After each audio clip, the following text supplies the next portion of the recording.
Oi, alunos!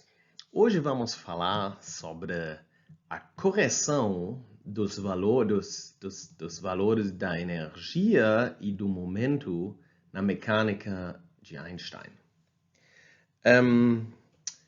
Então, vocês já aprenderam sobre a transformação de Lorentz e como vocês podem imaginar, a transformação de Lorentz tem que ter consequências graves para a mecânica em geral. Então, isso agora vai ser o objetivo dessa aula para vocês entenderem essas diferenças. Então, vamos começar com o momento na mecânica de Newton. O momento, que eu chamo aqui P Newton, é igual a massa vezes a velocidade. P igual m vezes v. Isso vocês devem conhecer. O momento é uma grandeza muito importante, porque é uma grandeza que é conservada. Né? Quando você tem colisões, o momento total, por exemplo, é conservada. Isso é o momento. Então, essa definição do momento não pode ser válido na mecânica de Einstein. Porque imagina que você tem uma colisão em velocidades muito altas. Nesse caso, muito alta significa perto da velocidade de luz. Né? Nesse caso, você teria um problema, porque se dois objetos colidem, um deles agora teria uma velocidade um pouco maior, e se essa velocidade é perto da velocidade de luz, você teria um limite natural para o momento, e isso não pode ser. Parece muito estranho que você tem uma velocidade e depois uma colisão não pode botar mais energia, mais momento. Por causa disso, na relatividade de Einstein, o momento tem que ser corrigido com gama vezes m vezes v. E gama é esse fator de Einstein, que é o inverso de raiz de 1 menos v quadrada sobre c quadrada. Ok, então se o momento é gama vezes m vezes v, isso tem consequências para a segunda lei de Newton. Porque a força é definida pela derivada do momento em termos do tempo, e agora o momento tem essa estrutura engraçada aqui. E tanto o V aqui como o V aqui, você tem que derivar se você quer saber a sua força. O fato mais importante que você consegue ver nessa fórmula é que uma força constante não produz mais uma aceleração constante. Significa a mesma força no mesmo corpo não sempre acelera o corpo na mesma maneira. Yeah? Dependendo da situação e da velocidade do corpo, uma aceleração pode aumentar a velocidade mais, uma velocidade menos. Isso depende do seu referencial. Né? Se você é em um referencial ou você está em outro referencial, a sua aceleração vai aparecer diferente. Né? Mas o ponto porque a sua velocidade vai aparecer diferente. A velocidade depende do seu referencial. Ok. Então, isso deve ser alguma coisa que vocês acham estranhos. Ja?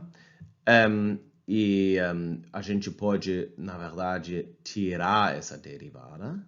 Se você tira essa derivada, você tira a derivada desse termo mais a derivada de 1 sobre raiz disso. E isso agora é cálculo relativamente simples.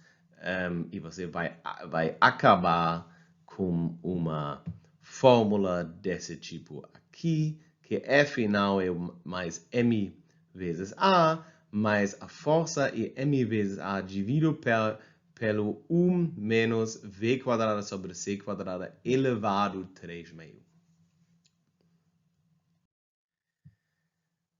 E A, nesse caso, obviamente, é a aceleração.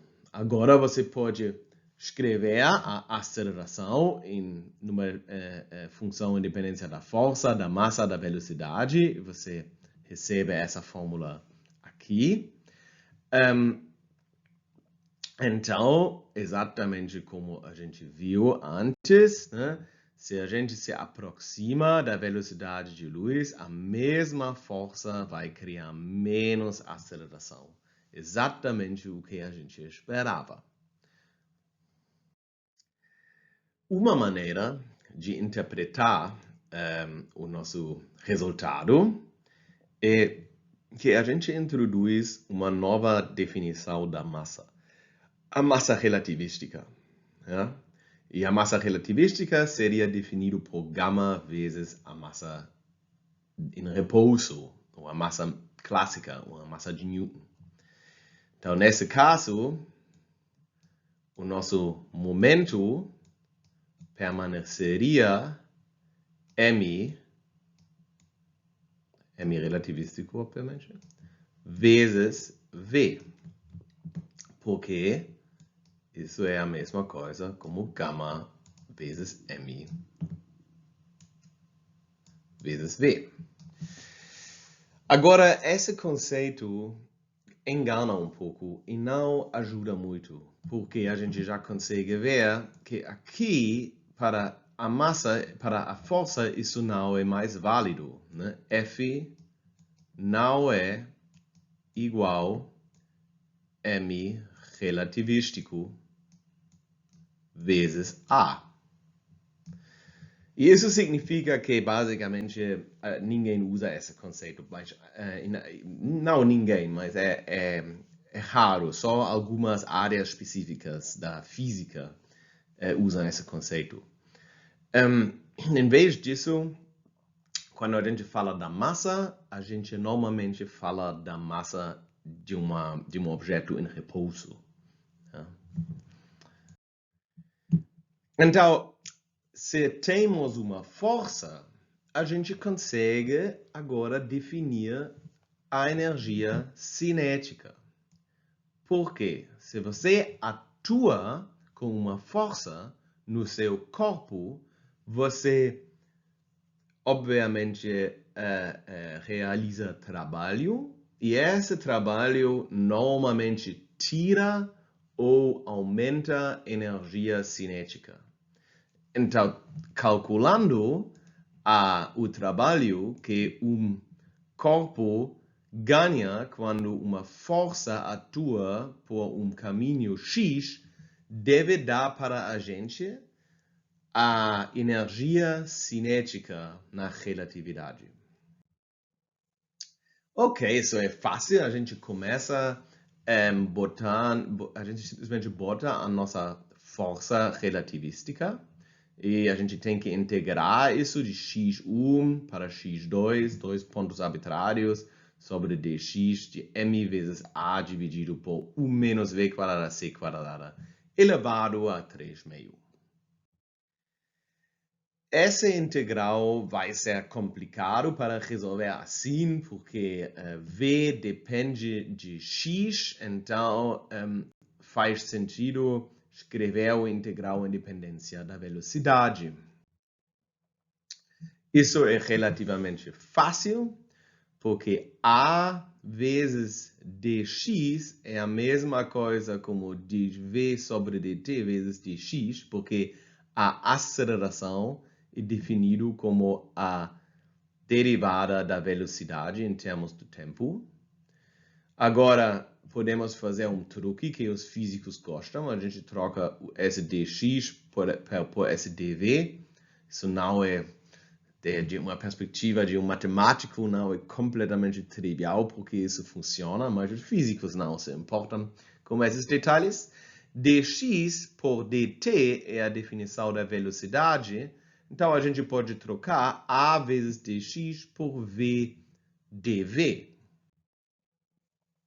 E assim, agora, a gente muda de x1 para x2 de 0 até v, né? Porque agora a gente integra sobre a velocidade e a gente recebe o termo m vezes v dividido por 1 menos v quadrado sobre c quadrada elevado a 3 meio dv. E isso é uma integral que, pelo menos em teoria, a gente consegue resolver.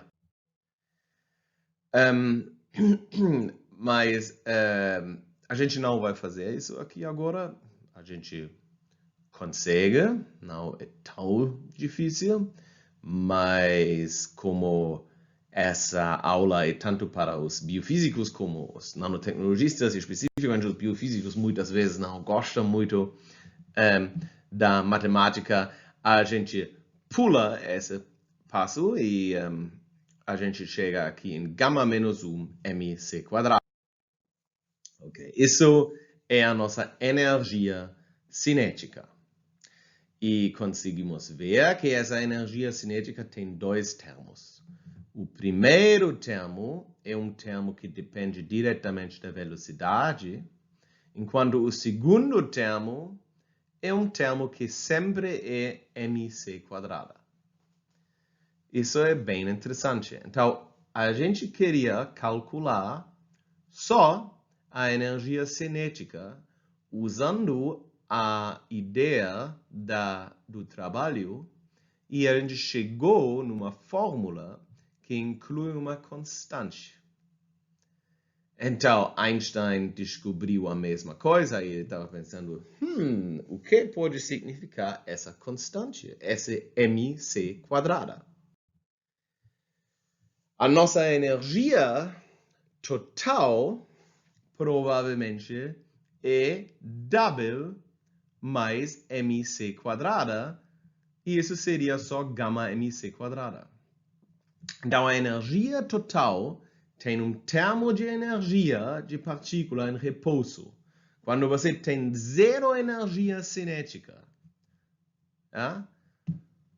o seu corpo ainda tem uma energia de mc quadrada. E essa fórmula é igual a mc quadrada. É, sem dúvida, como vocês vão concordar, a fórmula, a equação mais famosa da física. E igual a mc quadrada. Então, o que Einstein descobriu é que massa é uma forma de energia. Tem um monte de formas de energias diferentes.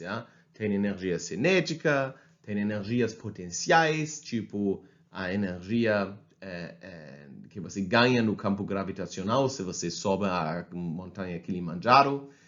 E também tem energias que são baseadas nessas ideias, como na termodinâmica. Tem um monte de energias diferentes. Mas ninguém pensava antes que massa é só uma encarnação de energia. E quando você começa a pensar que massa é uma encarnação de energia, você tem a ideia que provavelmente seria possível traduzir massa em energia livre. E isso seria muita energia, porque a velocidade de luz é um valor muito alto, e se você multiplica um valor muito alto com ele mesmo, você tem um valor muito, muito alto.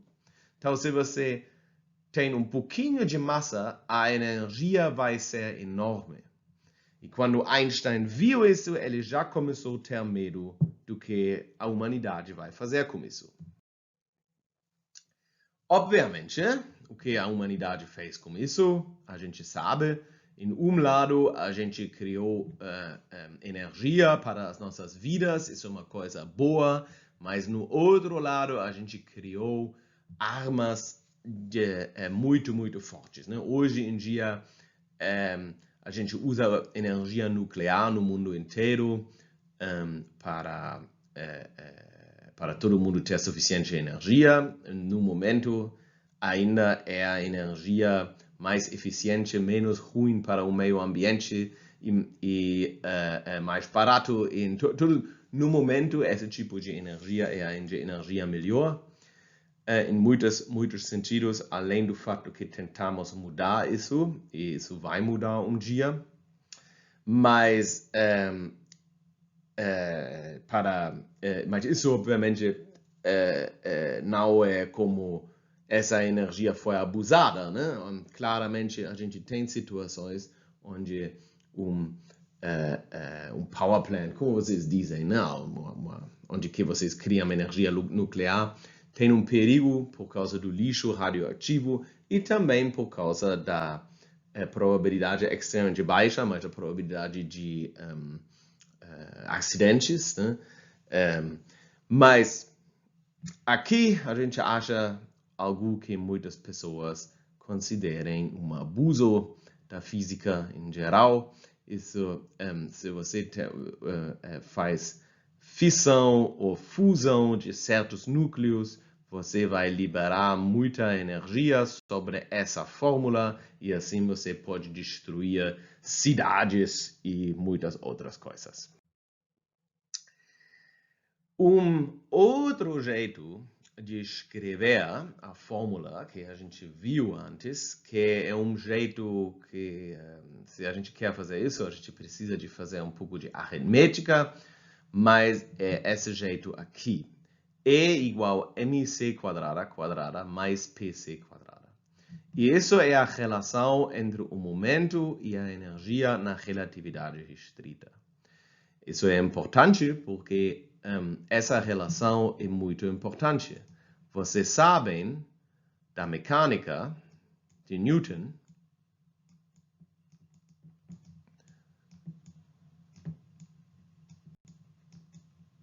existe uma relação entre o momento e a energia cinética, que a energia é igual P quadrado sobre 2m. E dependendo de quais disciplinas vocês frequentam e como está a sua vida e como está a sua carreira, vocês provavelmente vão encontrar ou já encontraram muitas vezes essa fórmula. Essa relação entre o momento e a energia é muito fundamental. E ela tem consequências na mecânica quântica. Se você trabalha com materiais, na natureza, em muitos lugares, essa relação é extremamente importante. Então, essa relação na relatividade restrita vira essa relação aqui. Então, essa relação é importante. A gente vai encontrar ela durante o período mais vezes. Na verdade, sempre quando você tem processos com energias muito, muito altas, você vai ter que usar essa fórmula. E eu já dou para vocês agora a regra que aplica mais ou menos sobre quando a gente tem que usar o momento relativístico ou a relação entre momento e energia relativística, quando podemos usar a versão clássica. E a resposta é quando a energia total é maior, ou na ordem de ou maior, da energia do corpo em repouso. Isso é mais ou menos quando vira relevante. Mas, claro, não tem uma regra tão estrita. Agora é relevante, agora não é relevante. Isso depende do problema que você tem que resolver. Às vezes você precisa de uma precisão maior, às vezes você precisa de uma precisão menor. Por exemplo, as velocidades que você tem e os campos gravitacionais e as velocidades que você encontra se você trabalha com satélites, né, como um engenheiro, não são tão relevantes. A maioria dos processos você pode calcular com mecânica clássica. Mas como erros pequenos vão destruir o seu satélite ou pessoas no ISS ou alguma coisa assim, as pessoas, os engenheiros têm que incluir, na verdade, não só a relatividade restrita, mas a relatividade geral, que é um construto mais complicado. Ok, e com isso eu espero que vocês aprenderam algo e a gente vai se ver na próxima aula.